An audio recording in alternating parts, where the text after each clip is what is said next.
Welcome to Going the Extra Mile, a podcast brought to you by Newleaf Training and Development. Each edition is sure to lift your spirit and encourage you in today's working world. Enjoy! Lessons on a Monday. To help put our children through university, I've been teaching at an expensive private college in Los Angeles just on Mondays. I've learned a lot from 4 people at this college who aren't even teachers. George is my boss. He's the chair of the business department. George is about 70 and just loves working. He's originally from the South and is what you might call a Southern gentleman. He wears a bow tie and speaks very quietly. George is a man of impeccable character. He always does what he says. He listens twice as much as he speaks. He believes in me and gives me space to do what I do well. Some would call him a servant leader. I just call him a gentleman. Eustace is a security guard. He says good morning to every student, regardless of his or her demeanour. I asked him about his welcoming attitude once, and he told me, quote, "Got to look out for these kids, Paul. Some of them look really sad. It's as if they're lost or confused about life.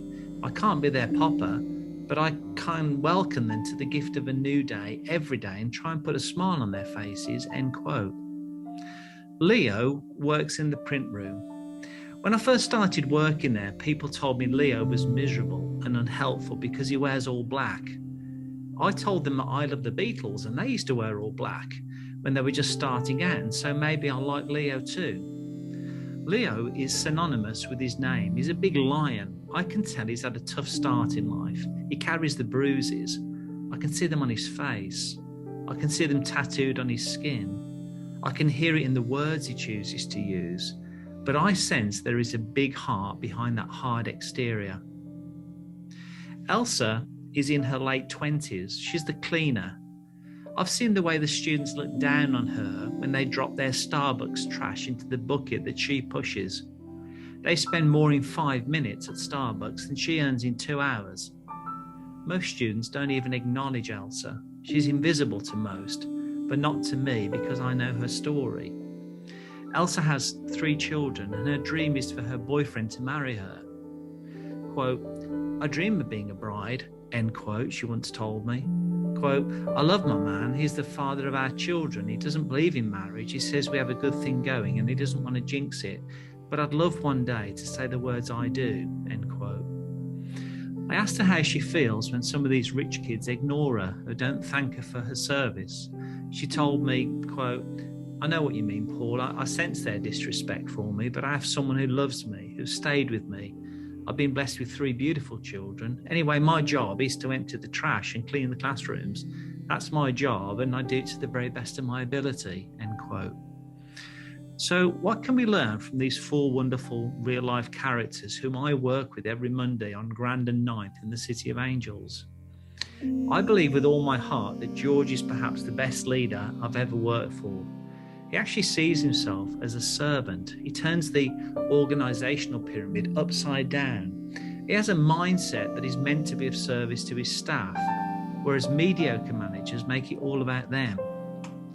In Eustace, I'm reminded of the principle that we cannot change people, but we can influence them. I don't think his life ambition was to be working security in his late 50s, perhaps on minimum wage, but I believe he's just decided to bloom where he's planted. I found by treating Leo in a way that I would like to be treated, it yielded a mutually respectful relationship, and we make a good partnership. I teach and he prints what I need to teach. I couldn't teach unless I had prints, and he'd have nothing to do to print if I didn't teach. So we're mutually interdependent. Turns out we both do like the Beatles. In Elsa, I see great dignity, that regardless of how others treat you, she knows who she is and who she is. She's satisfied with much in her life and unsatisfied with some aspects, but she seems to have a peace about her that passes my simple understanding. Thank you, George, Eustace, Leo, and Elsa. This teacher says, thank you for each teaching me so much. It's an honor to serve these students alongside you.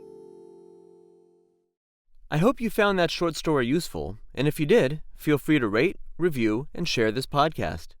We'll be back next week with another episode, and we also invite you to check out our other weekly podcast, Take 5, an inspiring interview with a leader worth listening to.